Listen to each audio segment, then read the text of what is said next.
মাননীয় প্রধান উপদেষ্টা যা আসা একটা উৎসবমুখর নির্বাচন এটা কিন্তু সম্ভব হয় না। তা আমাদের যেই আইন শৃঙ্খলা বাহিনীর কাজটা ওটা আমরা পুরোদমে করে যাব। এইটা হলো এই যে দেখেন আপনাদের কর্মসূচির মাধ্যমে। আরেকটা দেখেন যে আমরা অলরেডি কিন্তু মাস্টার ট্রেনারদের কিন্তু আমরা ট্রেনিং সম্পন্ন করতে পেরেছি এবং আমরা আশা করব যে এই নির্বাচন যে ফেব্রুয়ারি মাসে যে নির্বাচনটা হবে এটা যেন শান্তিপূর্ণ এবং উৎসবমুখর পরিবেশে হয়। এই জন্য আপনাদের সবার সাহায্য এবং সহযোগিতা দরকার এবং এই ব্যাপারে আপনাদের কোনো কার্পণ্য থাকবে না। আর আপনারা এই 14, 18, 24-এর নির্বাচন ওইটা মাথা থেকে মুছে ফেলবেন। আমি আপনাদের আরেকটা আশা করব আপনাদের থেকে, আমি অনুরোধ এটা আপনাদের থেকে, আমরা সমাজ থেকে কিন্তু দুর্নীতি এবং মাদক এটা কমাতে পারি নাই। এটা যদি আপনারা একটু সহযোগিতা করেন, আমরা যদি সহযোগিতা করি তবে কিন্তু এটা আমরা হয়তো সমাজ থেকে আমরা কমাতে পারব। যদিও আমাদের সময় খুব একটা নাই, আমরা কিন্তু সেকেন্ড স্টেপে চলে গেছি, আমরা ইলেকশন মডিউলে কিন্তু এখন চলে গেছি। তারপরেও কিন্তু ইলেকশনের সাথে সাথে কিন্তু এই জিনিসটার দিকে আপনাদের একটু খেয়াল রাখতে হবে। যেমন আপনারা ইচ্ছা করলে যে পারেন না তা না, যেমন ধরেন এই যে সিলেকশন, এই যে আমাদের সবসময় বলতো যে এই নির্বাচন আমরা যে করি কি জানি বলে, এই যে রিক্রুটমেন্টটা, এবার কিন্তু আপনারা জাতিরে দেখাই দিয়েছেন যে পুলিশ একটা ফেয়ার রিক্রুটমেন্ট করতে পারে। এটার ভেতরে এই যে আমাদের সাংবাদিক ভাইয়েরা আছেন, এরা কিন্তু অনেক সময় ছোটোখাটো জিনিস অনেক কিছু বলে, কিন্তু এবার কিন্তু নির্বাচন এই রিক্রুটমেন্ট সম্বন্ধে তারা কিন্তু কোনো কিছু বলতে পারে নাই। এখন হয়তো আমি বলার পর আবার হয়তো ছোটোখাটো দোষ বের করবে কিনা আমি জানি না, কিন্তু এতদিন কিন্তু আপনারা বলতে পারেন নাই। আমাদের এই রিক্রুটমেন্টটা কিন্তু ইনশাআল্লাহ একেবারে ফেয়ার হয়েছে। আমি আইজি সবার সামনে দাঁড়িয়ে বলতে পারি, আমি একটা রিক্রুটমেন্টের জন্য আইজি বা কারো কাছে কিন্তু একটা নামও দিইনি। অনেকে বলে একটা নামও কিন্তু আমাদের উপদেষ্টারও দেয় নাই, আমাদের মন্ত্রণালয় থেকে কেউ দেয় নাই। এই জন্য আপনারা কিন্তু রিক্রুটমেন্টটা খুব ভালোভাবে করতে পারছেন।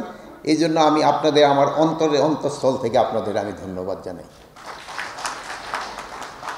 পোস্টিংয়ের ক্ষেত্রে না, আমি সব পারি নাই, এই জন্য যেহেতু পারি নাই এই জন্য বলছি যে ইলেকশনের আগে এটা আমি লটারির মাধ্যমে করে দেব। যেটা আমি প্রমিস করছি অন্তত একটা যেন আমি করতে পারি, যে পোস্টিংটাও আমি লটারির মাধ্যমে করে দেব। এটার ক্ষেত্রে অনেক প্রতিবন্ধকতা আসবে, বাট আমি কারো কোনো কথা শুনবো না, এটা লটারির মাধ্যমেই হবে যদি আমি থাকি। এটা বুঝে হাততালি পড়লো না, মনে তোমরা খুশি হন। আপনাদের জুরিডিকশনে কোনো স্থানে কি অপরাধ, অস্থিতিশীলতা, উত্তেজনা তৈরি হতে পারে সেগুলি পরিমাপ নির্ধারণ করে তা ম্যানেজ করার প্রতিরোধমূলক ব্যবস্থা তৈরি করবেন এবং দিন শেষে হালনাগাদ তথ্য পুলিশ হেডকোয়ার্টারে অবহিত করবেন। অধীনস্থ পুলিশ অফিসার ও ট্রুপদের পেশাদারিত্ব, টিম স্পিরিট, শৃঙ্খলা, মনোবল বৃদ্ধিতে পদক্ষেপ গ্রহণ করবেন।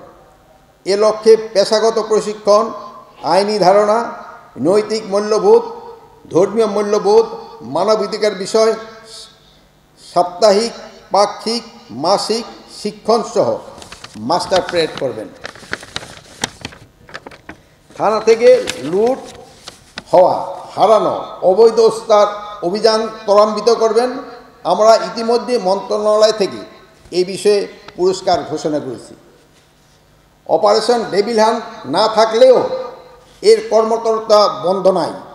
ফ্যাসিস্টদের তালিকা আপনাদের কাছে রয়েছে, তারা সমাজ ও রাষ্ট্রের অস্থিরতা সৃষ্টিতে সরাসরি জড়িত।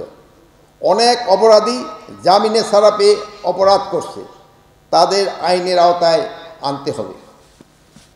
মাদক, জুয়া ও মেলার অনুমতি বন্ধ থাকবে।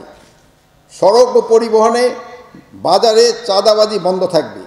চাঁদাবাজদের গ্রেপ্তার করতে হবে। সামনে দুর্গাপূজায় আবারও সারা দেশে অস্থিরতা সৃষ্টির পায়তারা হচ্ছে। গত বছরের ন্যায়ও এবছর সর্বোচ্চ সতর্কতা থাকতে হবে।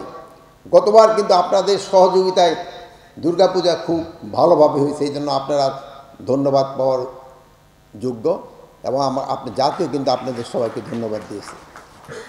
রাজনৈতিক কোনো দলের পক্ষাবলম্বন, বিশেষ সুবিধা প্রদান, নিজেকে রাজনৈতিক কর্মী ভাববেন না।